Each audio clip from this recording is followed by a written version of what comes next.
Saya ingin menyampaikan bahwa APBD Kalimantan Timur ini kurang lebih sekitar 25 triliun, bahkan 26 triliun ya. Di tahun 2024 ini. 20%-nya minimum angkanya adalah 25 triliun. 5 triliun ini bisa dialokasikan untuk bisa meningkatkan sumber daya manusia kita. Nah, kalau kita hitung anggaran 5 triliun ini cukup untuk menyolokkan anak-anak usia anak-anak Kalimantan Timur dari SD sampai S3 gratis.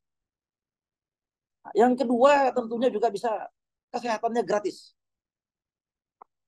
Dan yang tidak kalah pentingnya adalah bisa mengadakan pelatihan-pelatihan yang mendorong warga Kalimantan Timur ini kada akan menjadi profesional di bidangnya masing-masing. Nah, dari sinilah mungkin SDM ini meningkat dan memiliki daya saing yang semakin kuat.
Assalamualaikum warahmatullahi wabarakatuh. Waalaikumsalam warahmatullahi wabarakatuh. Bersama saya Bambang Sadono di kanal Inspirasi untuk Bangsa. Mudah-mudahan kanal ini selalu bisa memberi inspirasi, motivasi, dan edukasi.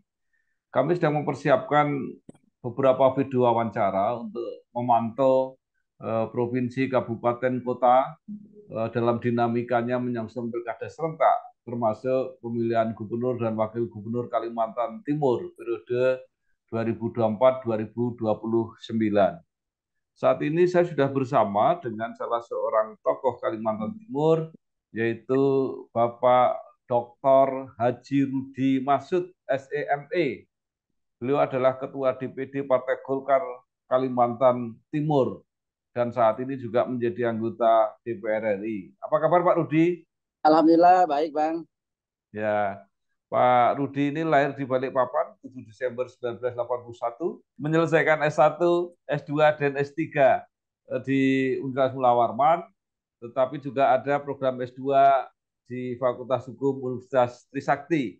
Siap. Mengawali karir sebagai pengusaha, kemudian bergabung dengan Partai Golkar, menjadi Wakil Sekretaris Jenderal Bidang Pertahanan DPP Partai Golkar, saat ini menjadi Ketua DPD Partai Golkar Kalimantan Timur, sekaligus menjadi anggota DPR RI yang terpilih kembali di dalam Pileg 2024. Nah, Pak Rudi, mungkin kalau ada hal-hal yang kurang bisa ditambahkan sendiri perjalanan karirnya yang mungkin juga sudah cukup panjang sampai saat ini. Silakan Pak Rudi. Siap, Bang. Pertama, Assalamualaikum warahmatullahi wabarakatuh. Selamat siang menjelang sore.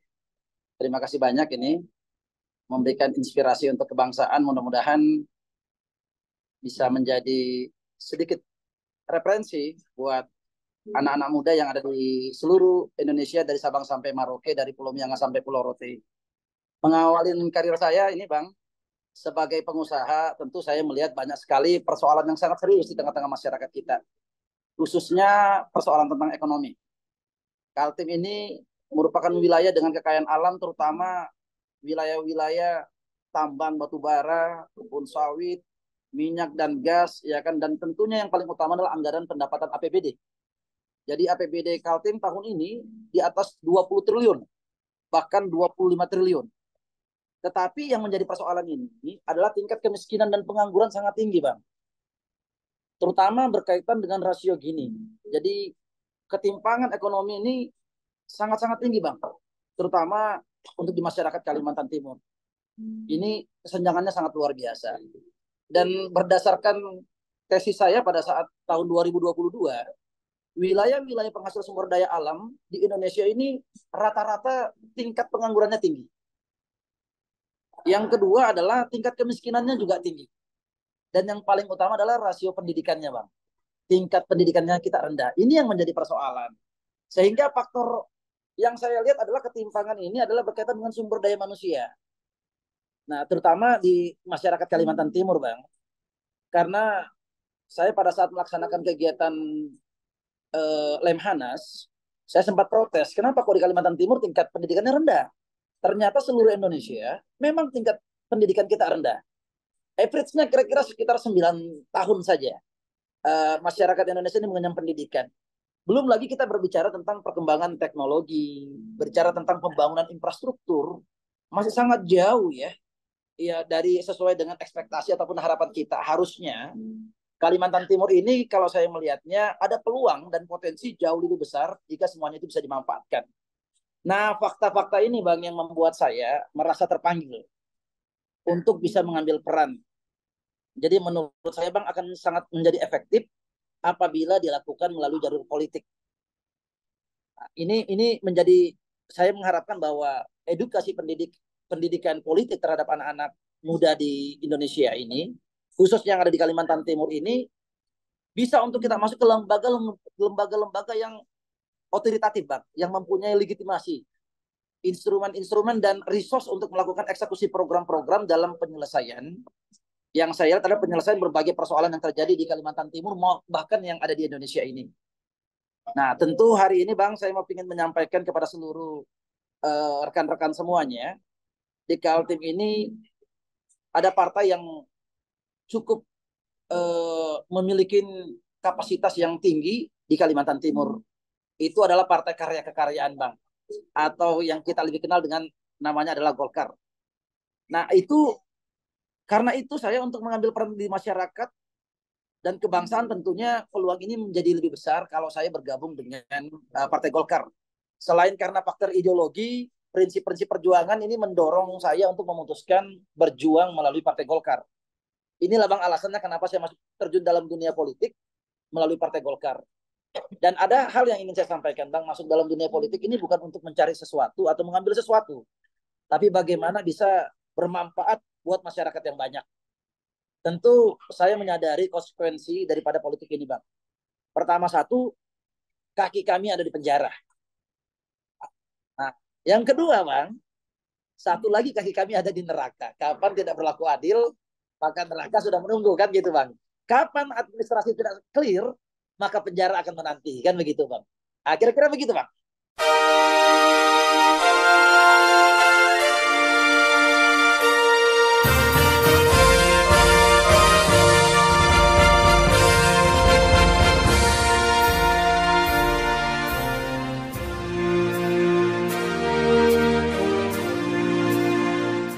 Mungkin bisa diceritakan mengenai posisi Partai Golkar di Kalimantan Timur, terutama bisa dilihat dari hasil Pileg 2024 dan nanti proyeksinya untuk Pilkada pemilihan gubernur ini kira-kira seperti apa? Karena tentu tadi seperti apa yang disampaikan Pak Rudi, peran kepemimpinan akan besar sekali untuk menyelesaikan masalah-masalah yang memang sangat apa ya ironi atau paradok ya di tempat daerah yang begitu kaya tetapi penduduknya malah miskin dan pendidikannya tertinggal. Silakan, Pak. Siap, ya, izin Bang. Pertama, tentu Alhamdulillah ya Bang. Alhamdulillah yang pertama dan yang paling utama kami menyampaikan rasa syukur kepada Tuhan yang Maha Kuasa Bang. Bahwa kemenangan hari ini di Partai Golkar, baik untuk di tingkat DPR, DPR RI, DPRD tingkat kabupaten kota maupun DPR provinsi, ini mendapatkan anugerah dan tentunya juga sekaligus amanah Bang. Apa yang ingin saya sampaikan, saya mewakili Golkar Kalimantan Timur Bang, berdasarkan eh, dari KPU kemarin bahwa Golkar mendapatkan suara tertinggi selama pelaksanaan kegiatan Pileg. Jumlahnya di tahun 2019 kurang lebih sekitar 350.000. Tapi Alhamdulillah 2024 ini kita menaikkan signifikan. Kira-kira angkanya Bang itu kurang lebih sekitar 538.000. Untuk tingkat provinsi, Partai Golkar mendapatkan alhamdulillah mendapatkan kursi sebanyak 15 kursi. Di tahun 2019 kita mendapatkan kursi kurang lebih sekitar 12 kursi, hari ini kita mendapatkan 15 kursi. Tentu ini semua adalah kerja keras bersama, kerja keras kolektif seluruh kader-kader Golkar yang ada di wilayah Kalimantan Timur. Tentu saya berterima kasih atas seluruh dukungan, support, motivasi, terutama dari DPP yang sangat memberikan uh, inspirasi, dan kami sangat memberikan apresiasi, Bang. Tentunya terima kasih juga kepada seluruh pihak, terutama masyarakat Kalimantan Timur yang ikut ambil bagian di dalam kerja kolosal kolaboratif dalam memenangkan pileg dan pilpres kemarin, Bang. Baik dari DPP maupun DPD Kabupaten Kota dan tentunya DPD Provinsi Kalimantan Timur, termasuk seluruh pimpinan tingkat kabupaten, pimpinan tingkat kecamatan maupun pimpinan kelurahan dan desa di seluruh Kalimantan Timur. Artinya apa? Mereka inilah ya, Bang, yang memberikan kami semangat, loyalitas mereka, solidaritas, dan membuat Golkar ini mampu memenangkan pertarungan puncak perpolitikan di 2024 kemarin, khususnya buat pileg dan pilpres. Tentu kerjasama secara kolektif ini oleh seluruh kader-kader Partai Golkar yang ada di seluruh wilayah Kalimantan Timur ini menunjukkan adanya soliditas yang kuat dalam kerja-kerja politik. Tentunya kerja-kerjanya sangat-sangat terukur. Ini sekaligus membuktikan bahwa mesin Partai Golkar di Kalimantan Timur ini sangat bekerja efektif. Sangat bekerja efektif. Dan tentunya kerjanya solid, kolektif, dan kolaboratif. Ini yang menjadikan Partai Golkar mampu memenangkan pertarungan kemarin di 2024 di Kalimantan Timur. Tentu kerja-kerja ini, Bang, menurut saya sudah menjadi pola sehingga mesin Partai Golkar insya Allah kalau pilpresnya saja menang, pilegnya saja menang, tentu ini akan memberikan gambaran yang sangat signifikan. Nah, ya banyak kami tentu optimis untuk di puncak perpolitikan pilkada baik kabupaten kota maupun untuk provinsi. Mudah-mudahan optimis kami bersama dengan seluruh jajaran antusias untuk bisa satu mengajak juga kawan-kawan partai lain ini untuk bisa kita tentunya bergabung di dalam koalisi, baik koalisi Indonesia Maju maupun di luar daripada koalisi Indonesia Maju. Nah, tentu membangun koalisi ini, Bang, tujuannya utama adalah untuk kolaborasi. Tujuannya adalah yang paling utama untuk membangun Kalimantan Timur. Tentu Kalimantan Timur emas untuk menuju generasi emas dan tentunya juga sebagai ibu kota negara baru.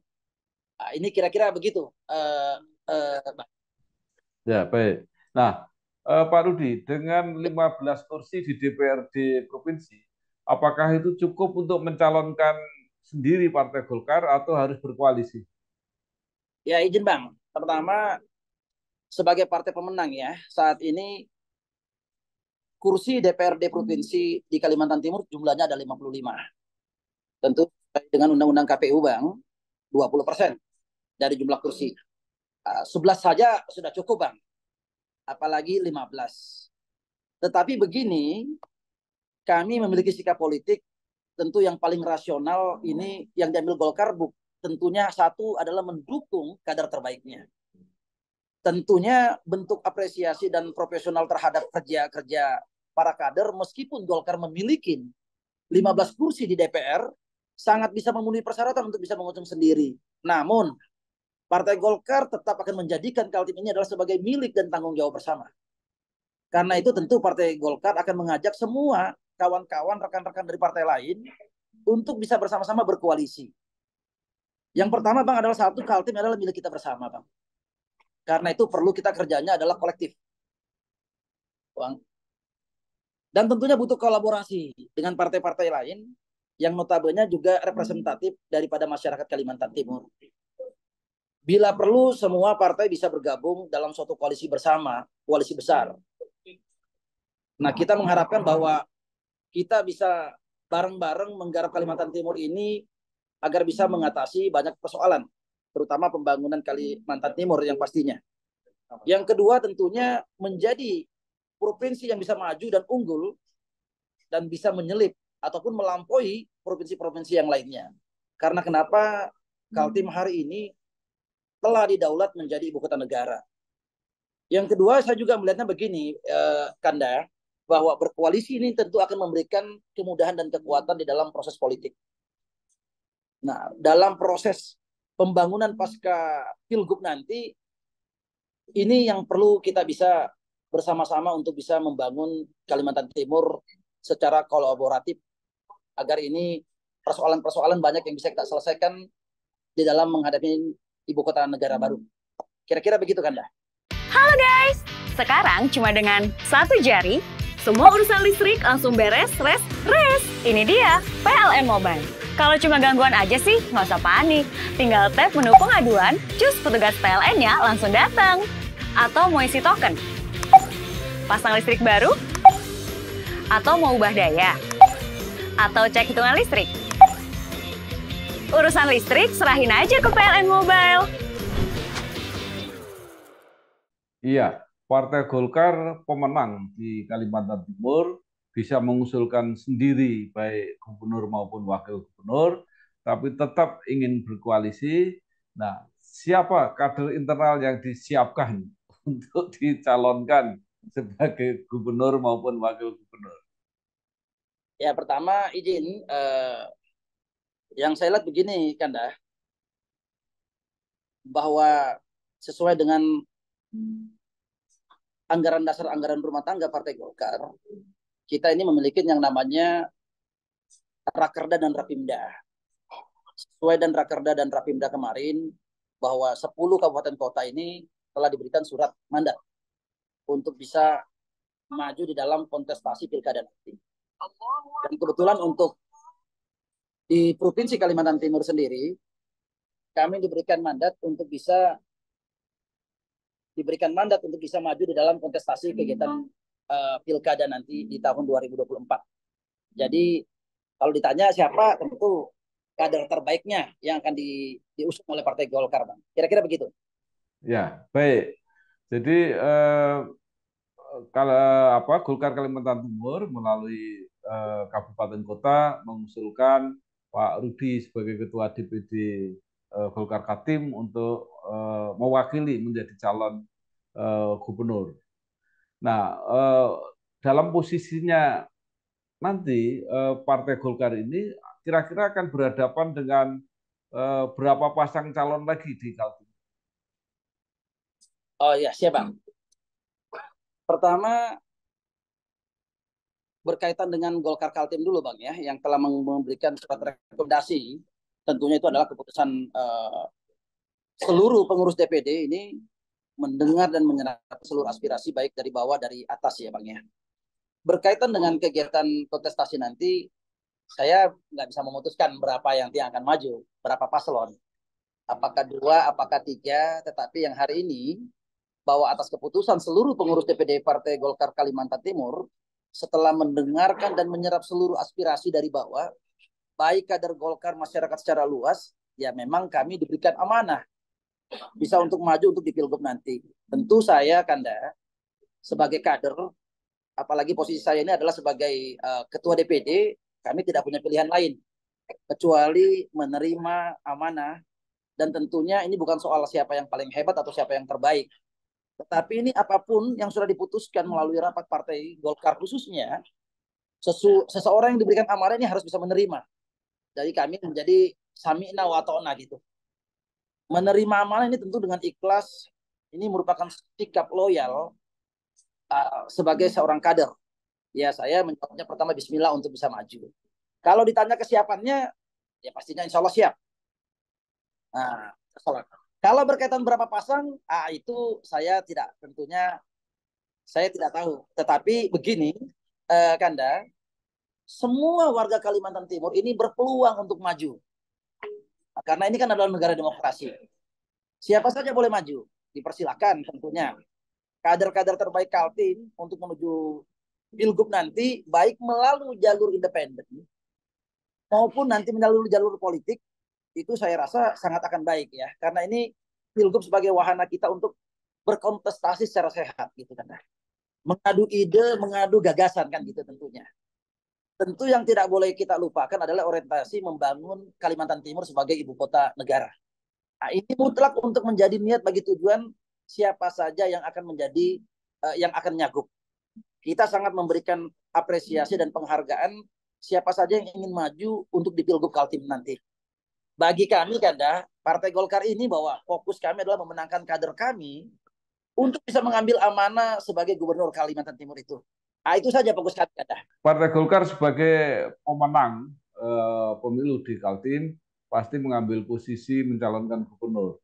Nah, untuk wakil, apakah itu akan diambil dari internal atau juga kemungkinan diambil dari luar, dari partai lain atau dari luar? Ya, Kanda, untuk wakil tentu tadi kan kita membangunnya bersama-sama. Kalau sudah dari Golkar terus dari Golkar lagi, ya itu namanya tidak bersama-sama. Kami, insya Allah kami pastikan bahwa kita membangun dengan koalisi besar, tentu akan membagi secara proporsional. Untuk di Kaltim sendiri, tentu wakilnya akan dari Partai Koalisi Indonesia Maju yang lainnya, Kanda. Kira-kira begitu.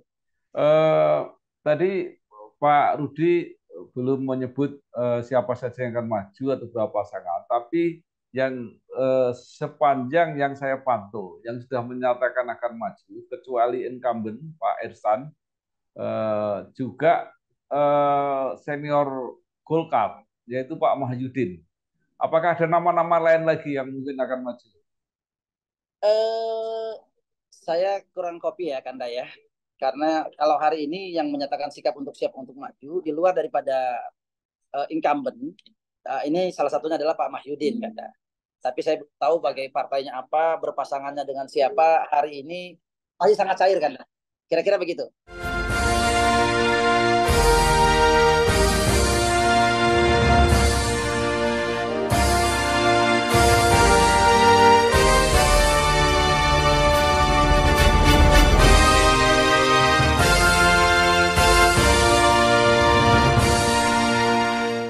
Pilkada ini nanti akan serentak bersamaan dengan pemilihan bupati, wakil bupati, wali kota, dan wakil wali kota. Nah, pasti sinergi pemenangan di kabupaten kota itu juga akan membantu atau menentukan juga pemilihan di tingkat gubernur, di tingkat itu. Nah, sepanjang yang ada data di Golkar itu berapa potensi kader-kader Golkar untuk kira-kira memenangkan pilkada di kabupaten kota?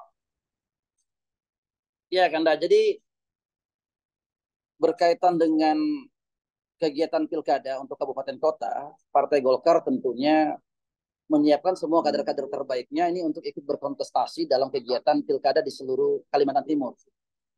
Ada 10 kabupaten kota yang akan melaksanakan kegiatan pilkada dan tentunya di Provinsi Kalimantan Timur.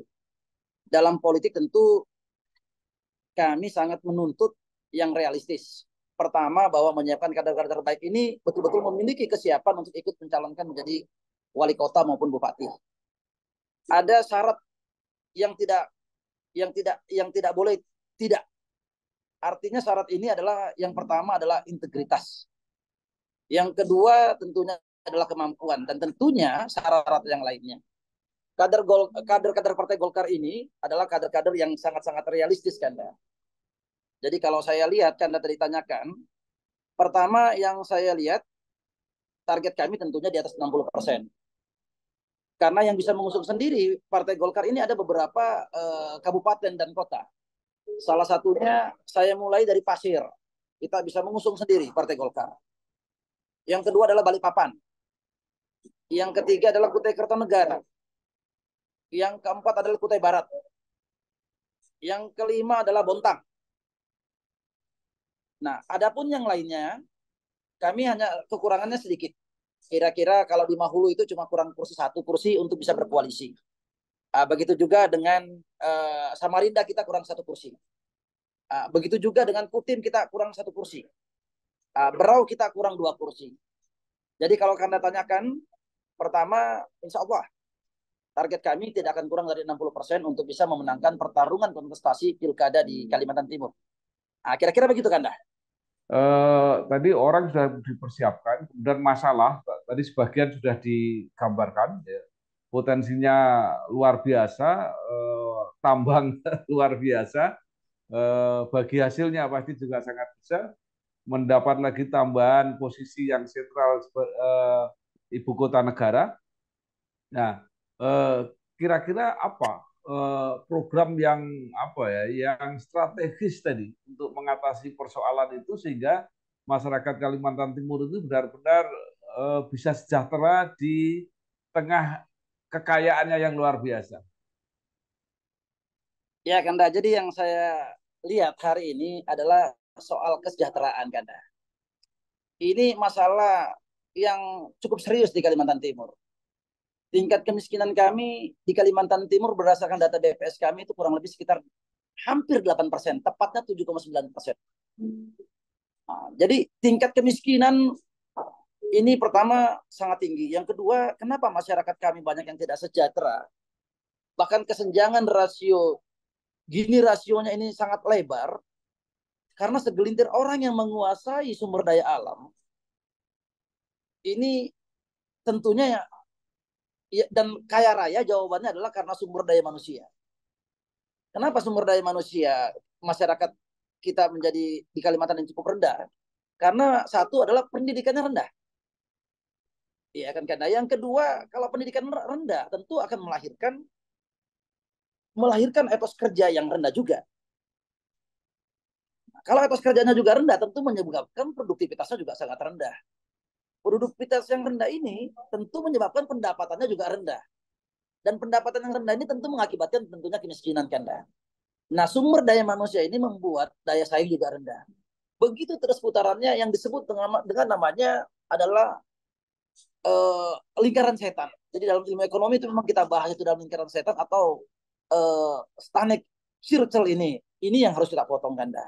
Nah, maka melalui pendidikan inilah yang akan kita lakukan perubahan mendasar yang sangat fundamental terhadap Kalimantan Timur. Saya ingin menyampaikan bahwa APBD Kalimantan Timur ini kurang lebih sekitar 25 triliun, bahkan 26 triliun ya. Di tahun 2024 ini. 20%-nya minimum angkanya adalah 25 triliun. 5 triliun ini bisa dialokasikan untuk bisa meningkatkan sumber daya manusia kita. Nah, kalau kita hitung anggaran 5 triliun ini cukup untuk menyolokkan anak-anak Kalimantan Timur dari SD sampai S3 gratis. Nah, yang kedua tentunya juga bisa kesehatannya gratis. Nah, yang tidak kalah pentingnya adalah bisa mengadakan pelatihan-pelatihan yang mendorong warga Kalimantan Timur ini Kanda akan menjadi profesional di bidangnya masing-masing. Nah, dari sinilah mungkin SDM ini meningkat dan memiliki daya saing yang semakin kuat. Nah, selain pendidikan, pembangunan infrastruktur yang berbasis teknologi dan digitalisasi juga ini tentu dengan semangat keadilan menurut saya, Kanda. Kesetaraan dan pemerataan ini akan menjadi faktor kemajuan yang bisa cepat, bisa berakselerasi untuk Kalimantan Timur ke depannya. Kira-kira begitu, Kanda.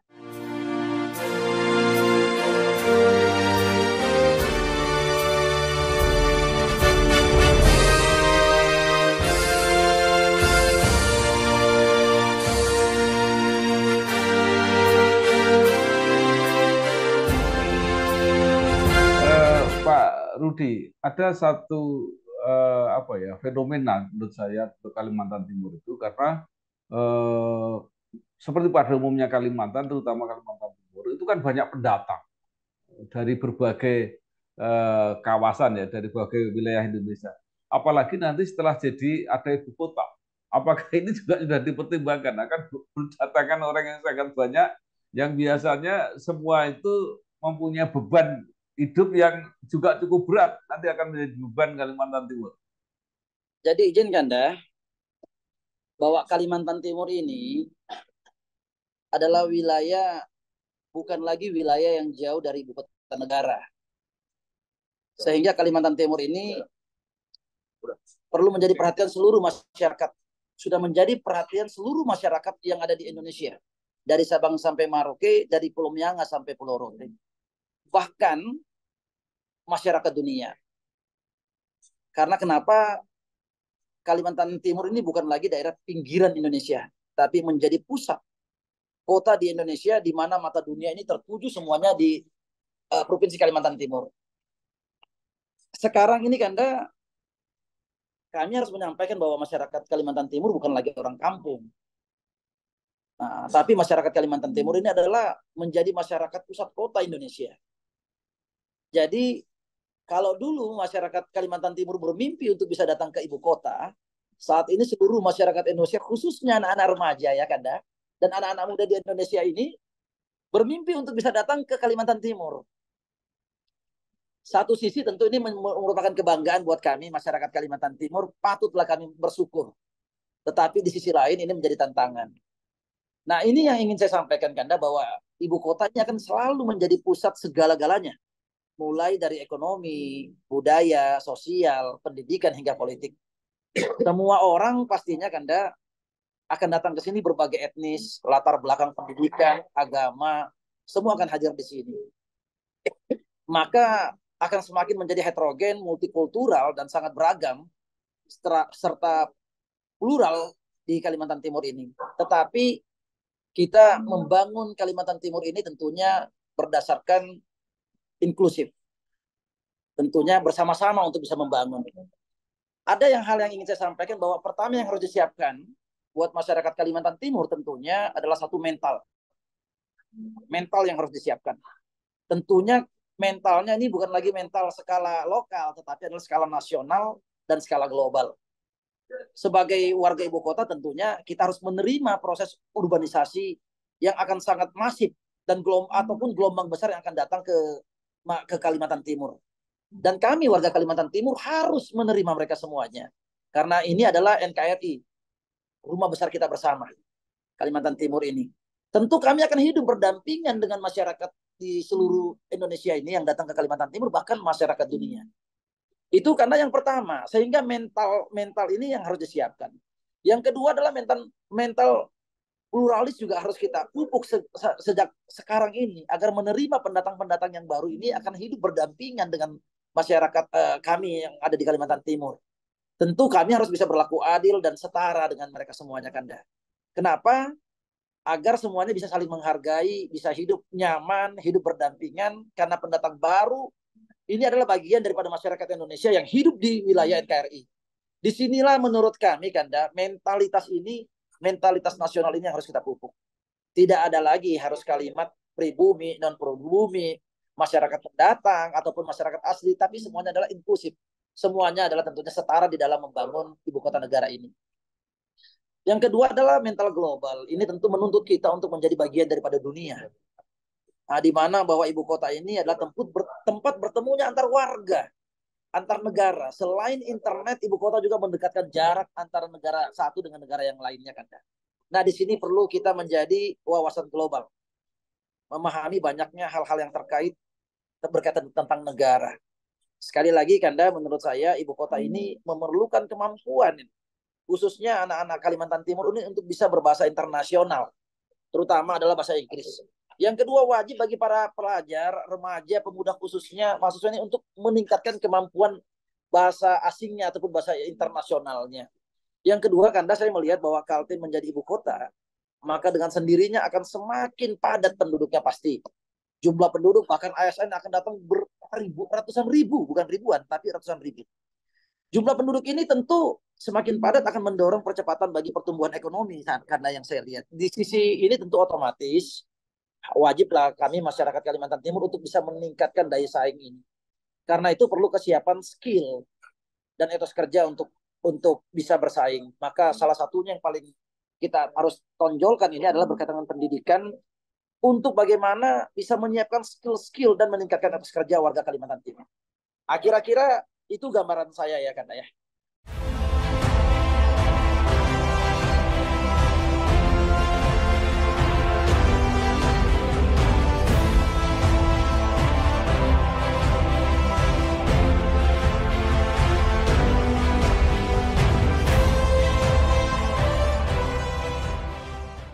Terakhir Pak Rudi, Kalimantan Timur itu juga beruntung dengan banyaknya industri ya, pabrik-pabrik besar, pabrik pupuk terbesar ada di situ, ada kilang-kilang migas juga ada di situ, ada banyak sekali sehingga sebenarnya untuk lapangan kerja pasti terbuka sangat banyak. Berkaitan dengan kilang-kilang dan semuanya, Kanda, ingin yang saya sampaikan adalah pertama, ini berkaitan tentang skala prioritas ya Kanda ya. Bagaimana tentang mensejahterakan masyarakat Kalimantan Timur secara adil, setara dan merata. Yang saya lihat ini pertama karena adalah peningkatan sumber daya manusia yang harus diperbaiki melalui jalur pendidikan. Tentu juga untuk membangun infrastruktur di bidang-bidang yang lainnya, ini perlu berakselerasi Kanda.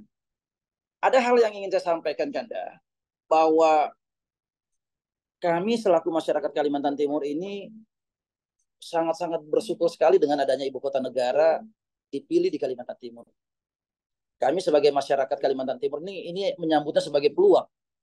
Karena jujur Kanda, kalau saya mau menyampaikan sama Kanda ini, tanpa adanya IKN ini, perlu waktu 50-100 tahun untuk memajukan Kalimantan Timur. Nah, tapi dengan adanya IKN ini cukup 10 tahun saja.